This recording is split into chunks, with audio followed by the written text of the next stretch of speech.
today I'd like to talk about pricing. It's a really hot topic. Most copywriters really struggle with pricing, and for good reason. You know, it's such a subjective thing when you're charging for your services. It's not like you've got a rate card, you know, like a media house might be or might have for their advertising on a page or, you know, a banner ad. So it's completely subjective, and also it depends on your belief about what you believe you're worth and what you think you can charge. And as I used to say in advertising, you know, it's how long's a piece of string, and you should be charging like a wounded bull. So I'm here today to talk to you about a couple of strategies that you can use when talking to clients so that you can get the best possible price and get the most jobs signed off. Okay, because sometimes it is a bit of a sweet spot where you go too high and the client goes, no, you go too low and you go, no, you know, you actually accept the job and you resent it and you feel like you shouldn't have, and you get really angry at yourself for saying yes to something. So I just want you to know that there's a potential for a sweet spot where everybody can be happy. So first up, the first thing you really must do is identify your own pricing for yourself, you know, the charges that you feel comfortable charging. So what I recommend you do is you just get a one-page sheet, right? And you jot down the various mediums that you work within and the approximate prices that you would be happy to work for. And so, for example, you might have, say, an A4 flyer. Let's say that's $500. And by the way, the figures I'm giving you are about average. Okay, so let me just step out of that just for a second. The figures I'm giving you, you should feel comfortable about charging, and just know that the clients, if they were to arc up about it, you can say with a fair degree of certainty, this is about standard for the industry, even though there is no standard. Okay, so it's this real sort of, I guess, complex sort of little algorithm that anything goes, right? But at the same time, there is an understanding amongst sort of the service industry that these are appropriate figures. You can go higher, you can go lower, but if you were to give these figures, you know that you're probably on the right spot. So, for example, an A4 flyer could be $500. You know, it might be a couple hundred under, or a couple hundred over, but I'm just giving you the sweet spot. Let's say a web page, it could be, let's say $300 for a web page. It could be an emailer. Now they're really long-winded, or they could be quite short, and there's all sorts of different ways. So I'm not even going to give you a price for that because it depends on the piece. It might be a blog. Sometimes blogs are really good at $1 per word or something like that, because they're generally 300 to 400 plus, which means it's a really easy way to quote. I generally don't recommend charging by the word, because if you're doing a small little postcard for 50 words, that's not a good return on your investment. You think about the guy or the girl who did Just Do It, you know, I wouldn't be too happy if I was, you know, charging by the word for that. So it could be a blog, for example, let's say 300 to 500 words is $1 a word. And by the way, I think blogs can be a little bit longer these days, you know, 700 words plus, which actually is good for you because it's more money, but also it's good for the reader because it enables you to have quite a few ideas combined and bundled in, and you haven't got to short circuit everything and just, you know, reduce everything down to its bare minimum. So the blog could be that. And by the way, you should charge in packages of blogs and packages of web pages so that you're not just doing one, because to do one is actually difficult, but to do 5 is much easier, because when you're doing one, you're thinking, oh, where am I going to put all this? It's too much. So, okay, put it in blog number 2. And suddenly, you know, everything gets written for you to some degree. I made that sound really easy, didn't I? So there's your blog. It might be, let's say, a video script, which are actually more difficult than they look. So do not undercharge on those. That could easily be 500 for 5 minutes, without a doubt. They're actually more complex than they look. So basically, you need to have a little bit of a price list for yourself, and then have that figure on there. So when a client rings or emails or whatever that interchange might be, you in your heart of hearts know what that figure is. The other way to consider it is through an hourly rate. Now, people who know me know that we don't like charging on an hourly rate, because it's not actually representative of what you do, because you need to nominate the number of hours that you're doing. And also it really reduces it down to this time for money, which is very reductive, and it's not a good way to live your life, because you think about 8 hours in a day, well, that's where you can charge for. So not a good way. But the point of the hourly rate is for you to accept, well, what would you be happy earning? You know, like you might have come from, say, a telemarketing role or retail where, let's say, it's $30 an hour, and that's pretty clear. You know, that's what you get. But in copywriting, you might say, you know what, I think I'm worth 60 an hour. I'm worth 80 an hour. And they're not unreasonable in copywriting at all. In fact, I wouldn't go below 50 an hour at all as a beginner. My cleaner charges 45 an hour, and she's amazing, and it's physical, and it's really hard, and she's brilliant at it. But it's cleaning, you know, and this is something that you've created in yourself over the years of doing what you're doing. You know, everything you've done leads you to where you are today. So that skill set is not just arrived overnight. It's been an accumulation of your experiences and your failures and your successes and your struggles. That's what makes you you. So in terms of your pricing, you might think, okay, $80 an hour, let's just say. And therefore you say, well, to do an A4 flyer, it's going to take me, let's say, 3 hours. So 8 by 3 is 240. You think, I'm happy with that. So therefore I'm going to charge 240, 250 for the flyer. And then if the client asks you, what's your hourly rate? You say, I actually don't charge on an hourly rate. But you know in your heart of hearts that you should spend 3 hours on that, or else you're spending too much time. So it's just an internal thermostat for you to work out what is appropriate in terms of the time that you're spending on something. By the way, do resist the temptation to tell clients your hourly rate, even if they ask, because one, it's really none of their business. Whether you do something in 5 minutes or 5 hours is entirely up to you. And good luck to you if you do the 5-minute version, because I guarantee you there'll be a time when you take 5 hours and you quote it for 5 minutes and you think, why did I charge so little? So there's always going to be swings and roundabouts. So get your own internal understanding of what you think you're worth, what your hourly rate is valued at. And then you know, well, there's $250 for that flyer or more or whatever that might be. And then let's say a client emails you, or prospect, I should say. I will say client, but I kind of mean prospects. They're not really clients yet. They haven't bought you. And so they email you, and this happens all the time. They find you somehow. Can you please give me a quote for a blog? And the temptation, if you're new at copywriting, is to say, sure, great. And you email back $500, let's just say. And then you hear crickets. Where did the client go? So step one, and this takes a bit of courage, don't email back your quote. One, because of a bunch of reasons. You don't know what the job is. You don't know how hard or easy the topic is. You don't know exactly what they want in the blog. You don't know how many blogs they want. You don't know how the blogs are going to be used. So there's a whole bunch of questions that need to be asked before you actually quote. And not to mention, they are then just assessing you on your rate. And they maybe had 2 other quotes that were cheaper than you, so they instantly go with the cheaper ones. So it's really not ideal to just flick back a quote. In fact, I, on principle, 99% of the time, excuse me, don't respond with a quote via email unless I've talked to them first. So the courage comes in to actually pick up the phone and ring them. Ring, speak on the phone. Oh, is that what the phone's for? Yes, the phone used to be actually for speaking, and hardly any of us use it for speaking anymore. People ring and we go, oh no, can't speak to them right now. I mean, I've got a whole theory on that. People just don't want to talk anymore. And I've watched people at coffee and dinners and they just go, down. I said, who was that? My mum, my partner, my boss, you know. So anyway, that's another story. Ring, okay? The phone is the fastest route between you and a job. And I know that strikes fear into your heart, because nobody wants to speak on the phone anymore. But if you want to fast track your career and make money and be a copywriter and get lots more clients, the phone will help you. Okay, so pick up the phone. And also, because I've just emailed you, chances are they're there. So they're thinking of it. They're hot to trot. They're ready to rock. That was a little rhyme. I was a poet and didn't know it. So ring. Hopefully they're there. And then you say, and I'm going to take you through a script now, okay, on how this conversational dance around money can evolve. This is just a general guide, okay? And the handout attached to this video details this in quite some detail. I won't go word for word, but I'm just going to give you the gist of it. So you ring and they answer. You say, oh, Maria, it's Bernadette. I just got your email. Thank you. Do you have 5 minutes or 10 minutes? Don't say an hour, but don't say 5. Five's not accurate. It's like, do you have 15 minutes to chat? Yeah, sure.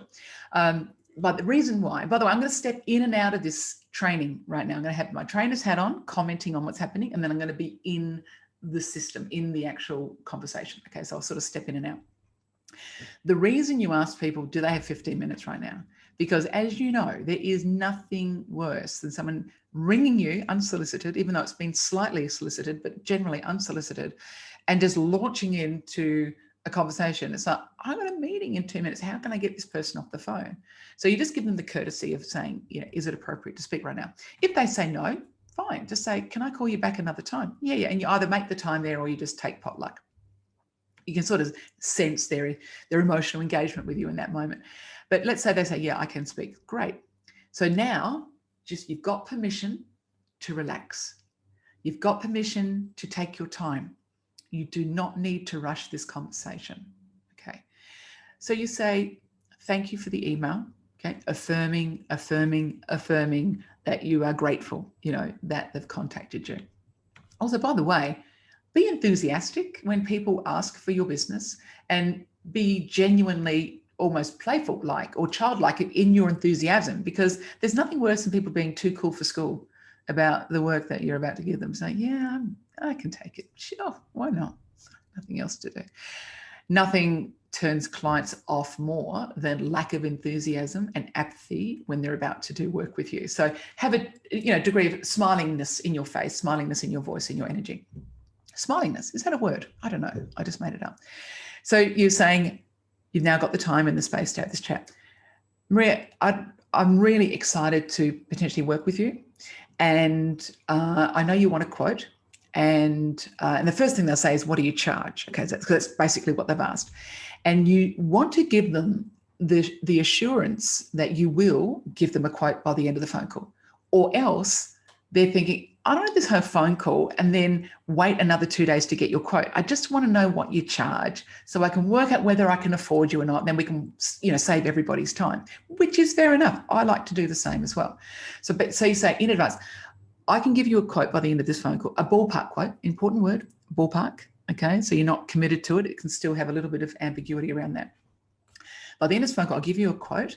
But before I do, but before I do that, can I just ask you a couple of questions about your business so I can give you an accurate quote? Right, stepping out. That is feature benefit.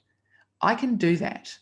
I can give you a quote, but in order to do that, I just need to know a little bit more about you. So there's the feature. So that benefit, I can give you an accurate quote. Feature benefit. So you're always positioning it in terms of what's in it for them, that you're doing what you're doing. And they'll go, yeah. And then you say, well, just tell me a bit about your business, and because the more I understand, then I can guide you on what kind of content you might need, and then I can give you that accurate quote. And the reality is you are taking a brief right now. It's what I call the mini brief. And there'll be other documents in the Copy Club about the brief that you can look at, but this is a mini brief, and you're doing it quite casually, quite informally, conversationally, so that they're not feeling like they're inundated with questions, but it's just a general chit chat. So it might be things like, so what do you do? And you might have looked at the website already. Hopefully you would have. And you can say, well, why are you wanting this now? Why now and not before? And that's actually a critical question, because that will tell you the urgency of the piece. If they say, well, I've just won an award and I know I'm going to get a whole bunch of traffic to my website and I need to really update it, then great, that's urgent. Therefore, they probably want you. Right. So you know that you can potentially just dial up the cost a little bit. Okay. I think sounds like I'm being really self-serving, but it's business. You want to get the most you can for the services you offer. And you need to calibrate your pricing depending on the job that you get given. Now that's me, right? I do that. I just change my price all the time, depending on who I'm talking to and what the job is and the complexity of it. That's me. You may have a fixed price, which is cool as well. So then you say, okay, why are you doing it? Yeah, it's an award coming up. And then you say something like, well, who's your target audience? And, what kind of response would you want? What kind of content would you like to be creating? What are the messages? So you basically take a mini brief, and what you're getting, and you're calibrating this or going, how hard is this going to be? Do I know this? Is this something I have to really investigate? How much time will this take me? Do I like this topic? Do I like this person? So you're actually taking all this information in quite quickly. And then you're in the background kind of working out your pricing. And that's why you've got to have that document that I talked about. Because if you don't have that sort of touchstone of what you charge, then all this going on is untethered and you've actually got no pricing to consider to hang it on. So it's this kind of going on and this, and it merges and you go, this is going to go up a bit or it's going to go down a bit, right? But at least you got that to start with. So then you say, okay, so I understand what you're saying and I can see, you know, what you're looking for. What's your budget for this? And in that moment, they'll, crickets. They've got no idea. Also, they say, and genuinely, often they don't. However, pricing's a funny thing. We all have this internal thermostat of what we think is appropriate for this particular service. So they'll say, in general, I have no idea. And look, you can argue about that the whole time. And people say the first person to name the price loses and all that. I get that. But at some point you've got 15 minutes to get on the phone and off. So you want to move this thing along. So you say, okay, well, for something like that ballpark, based on what you told me, again, qualifying, I would charge, let's say, $800, right? So you've got that figure there on your touchstone. You've also got this going on in the background. So you've come up with this figure. Now, when you say that figure, you have to be so committed to it. Direct, congruent, $800. Okay, because what can happen if you're uncertain, you go, 800. And the clients come, and you can hear it in the voice, you know, the uncertainty and the fear about, is this too much? So, you know, the pricing moment, that's why you've got to get used to saying the pricing out loud. You know, walk down the street, down the lake or wherever you walk and just practice saying, I charge $800. Boom, leave it at that. No ambiguity, no apologizing for it. And then, really important moment, I feel like Meghan Markle when I do that. You know, she does that a lot. Poor Meghan, she's going through difficult times. So you are saying 800, right? And they are really quiet. And that tells you a lot. So you're thinking, oh, wow, that's obviously too much. And then they don't want to say that though, right? But they might. But anyway, you say 800 and they go, ooh, wow, that's not what I was expecting. Now you don't judge that and you don't react to that. Say, hey, you cheapskate. What do you think I am? Working for peanuts? No, you don't. You just very calm. You say, oh, okay, I understand. And so then you say, so what figure did you have in mind? And that is the golden question. What figure did you have in mind? I love that question because at that moment, they do have a figure. They say they didn't, but now they do. And they have it because the 800 is like this anchor point. And suddenly they go, I was thinking more about 400, right? And then you go, okay, fair enough. Again, don't judge, you know, cheapskate. No, you don't judge.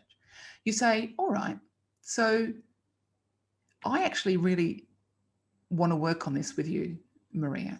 And this is a topic that I know a fair bit about and I've done it before. So you might want to slide that in if it's true. Because you want to just sort of bump up your credentials. So I'd really like to work with you on this. It's something I've done before. I know the industry fairly well. As a result, what I'd like to offer, what would it be like? Incredible phrase. What would it be like if I came down a little bit and you came up a little bit? So for example, what if I was to come down to 6 and you come up to 6? So you've given 2 and I've given 2. And in that moment, often they go, you know what, good. And then the deal is done. Now, what's happened there in the background psychologically is she feels that she's won, that she's got a good deal, she's got something for nothing. You are thinking, well, I was happy with 6, but I put on 8, so I had some room to move. And I'm happy too. I feel like I've given something as well.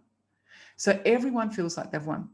It's amazing. People love to feel like they've got something for nothing, or they've got something extra, or a little bit of a bonus, or a bit of a discount, even if it's not a discount to you because you're already happy with 600. So don't start at 400 and go down to 2, right? So you've got to start a little bit higher. And in that moment, she's happy. She's going, bingo, I've got a good deal. And you say, great. So if you can commit to 600, I can as well. We can get started.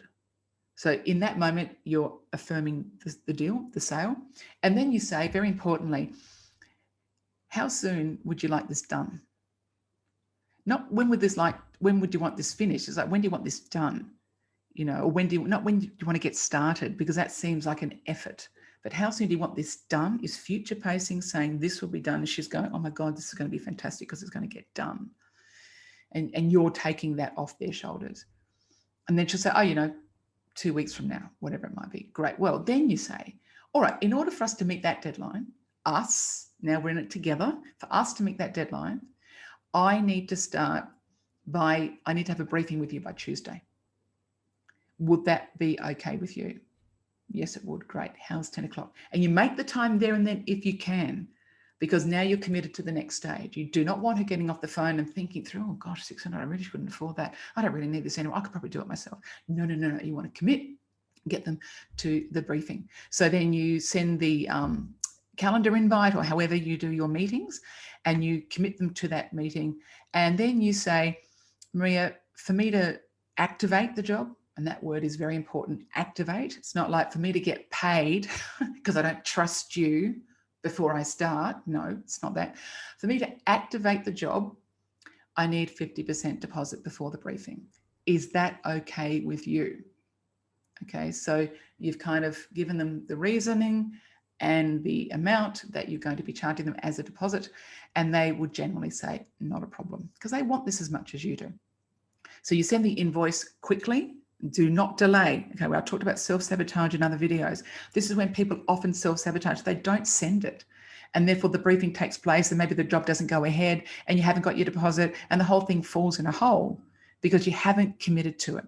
Okay, so try and get that meeting committed and also the deposit.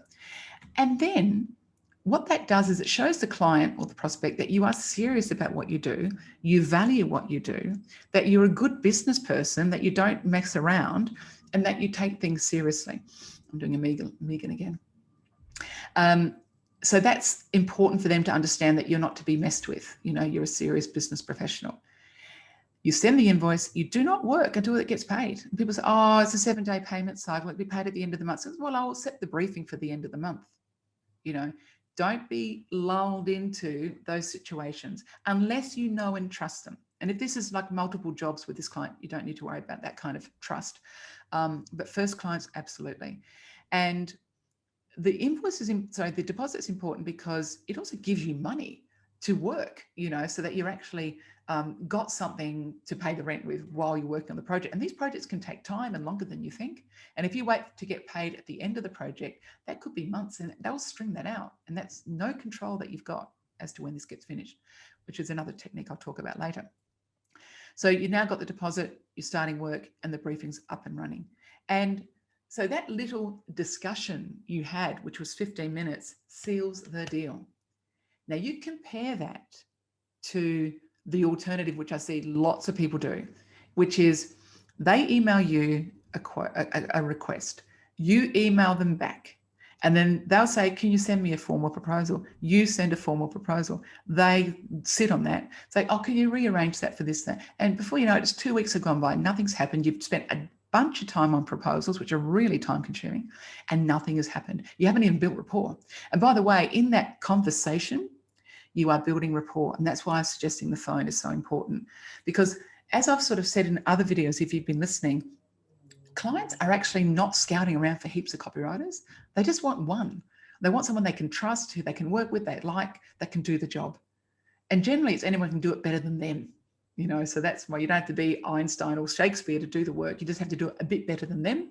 And if you've done any of my courses, you'll know that it will give you the edge. It will give you the knowledge, the confidence, the templates to do the work very efficiently and competently. So they're not looking for others. They just want you. That's why they've contacted you. Yes, they might kick tires with other people, but generally if they have a conversation with you and they like you and you've built that rapport, they'll go with you and they'll trust you. And it's through the asking of those questions that you demonstrate your credibility. So you're asking them things that they've potentially never even considered. Things like your target market. What's the tone of the piece? What's the objective? What do you want from it? What's your call to action? What's your offer?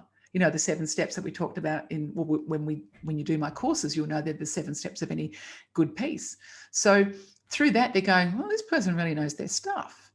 They're not just, a random writer. They actually are a professional who have a system and a process This is interesting. I've never thought about it like this. And clients are genuinely impressed that you're asking these questions that make them think. And they often don't even know the answer. So again, don't judge them for that. Your job is to coax, to encourage, to help, to make them feel good about themselves and say, "Listen, I know you don't know the answer, but that's what we're in it together for. I'm here to help you uncover these thorny questions." And so by this point, they're thinking of you as a consultant, a help, a coach, a savior. And you know what it's like when you've engaged some kind of supplier, like an IT person, for example. I had a situation, very unpleasant, had some hacking going on, and it was unbelievably stressful. And my IT guy came in and just sorted it right out. And I just let him do it. And I did not even question a cent. It was like, I need this. You charge me what you want because I need this fixed.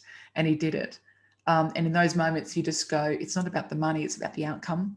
And a lot of clients are like that as well. They're not actually that interested in the cost. Yes, they are, you know what I mean, in general terms, but they really want the result of your work. So just know that clients aren't scouting around. They want that person to look after them, to build that rapport. And it's through that conversation that it's built. And it's only in that conversation can it be built. And Zoom is good, by the way. That's the next best, or equal best in some respects, or if better potentially, because you've got the visual and the vocal. So just know, if you want to fast track your business, you want to get clients over the line, signed, sealed, delivered, without all the argy-bargy of invoicing and emailing different proposals back and forth, pick up the phone, use the script, have your rate card, and just know that you put all that together, you're going to get more work more quickly.